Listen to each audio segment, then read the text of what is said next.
हम सभा में उपस्थित सभी गणमान्य जनों को मेरा प्रणाम। जिस विधानसभा को आचार्य नरेंद्र देव, पंडित गोविंद वल्लभ पंत और चौधरी चरण सिंह जैसे नायकों ने सुशोभित किया, उस देश की सबसे बड़ी विधानसभा को मेरा सादर प्रणाम। मेरा नाम अर्जुन है, कक्षा 12वीं का छात्र हूँ। संविधान के 75 वर्षों की यात्रा पर बोलने हेतु तीर्थों के तीर्थराज प्रयाग से आपके समक्ष उपस्थित हूँ। यूनिवर्सिटी ऑफ शिकागो के प्रोफेसर टॉम गिन्सबर्ग ने 1789 के बाद लिखे गए 190 संविधानों का अध्ययन किया और पाया कि इन संविधानों का औसत जीवन मात्र 17 वर्ष है। परंतु भारत का संविधान भारत के उत्कृष्ट मानवीय उपादानों का प्रतिनिधित्व करते हुए 75 वर्षों बाद भी आज दृढ़ता के साथ विद्यमान है। यह इसलिए भी क्योंकि भारत का संविधान मात्र 2 वर्ष 11 महीनों के विमर्श से तैयार हुआ एक दस्तावेज नहीं, अपितु 200 वर्षों की सतत साधना से परिणित नवनीत है। यह यात्रा एक राष्ट्र के रूप में हमारी आत्मा का, हमारी सामूहिकता का उत्सव है।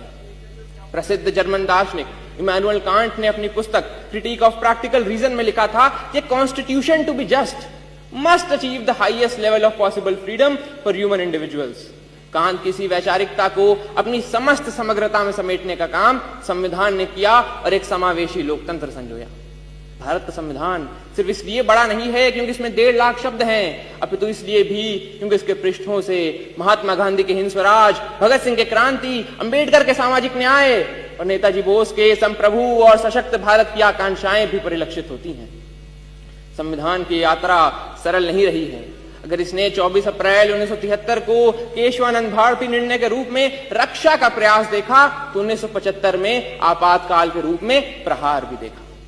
संविधान हमारा वह दर्पण है जिसमें हम अपने अतीत को देखते हैं, वर्तमान को समझते हैं और भविष्य को गढ़ते हैं।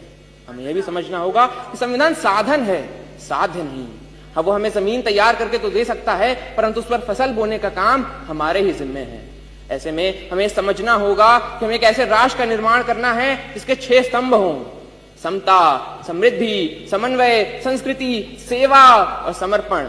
एक ऐसा भारत जहां हर व्यक्ति कह सके मैं भारत हूं और भारत मुझ में। जहां विश्व में तमाम जगह संवैधानिक मूल्यों के लिए, मताधिकार के लिए आंदोलन देखे गए, वहीं भारत में सहजता से प्राप्त मताधिकार एवं मौलिक अधिकारों ने शक्ति का संचार किया।